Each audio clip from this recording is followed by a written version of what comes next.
Sa wakas, nagpakita na ang legendary Dragon God Zalama.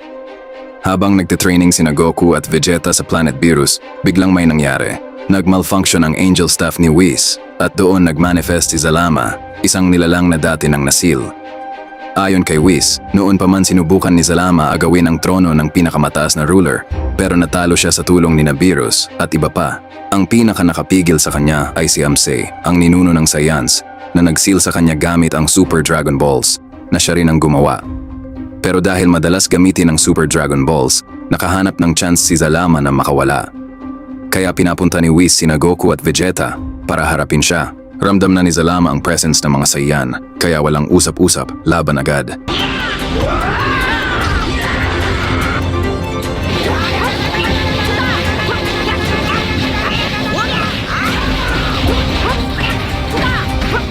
Kahit anong suntok at sipa ang gawin ni Goku at Vegeta, parang walang epekto kay Zalama. Parang wala lang sa kanya ang attacks nila. Sinubukan ni Zalama gumanti at doon nakita ang gap. Hindi makasabay sina Goku at Vegeta sa bilis ng suntok niya. Si Vegeta, nagsimulang mataranta habang nakikita si Goku na nahihirapan.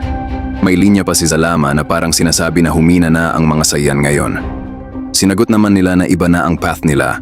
Natuto sila sa Angels at Gods of Destruction. Pero para kay Zalama, ibig sabihin lang noon wala nang kayang pumigil sa kanya. Kaya naglabas na sina Goku at Vegeta ng strongest attacks nila, ready na sa all-out fight. Si Zalama, nakatayo lang. Hinayaan sila maglabas ng lahat.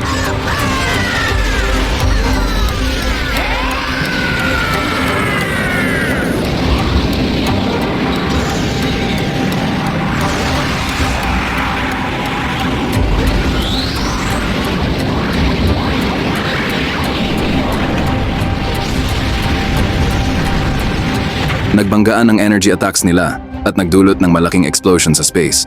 Pero nung nawala ang usok, si Goku bagsak, hingal na hingal sila pareho. Si Zalama? Walang damage. Kahit shield niya, hindi man lang nabasag. Doon na kinabahan si Goku.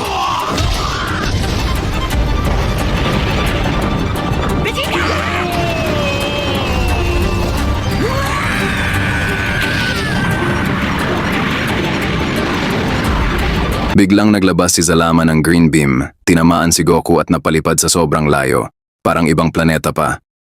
Sa isang hit lang, bumalik siya sa normal form at nawalan ng malay. Si Vegeta, naramdaman na nasa delikadong kalagayan si Goku.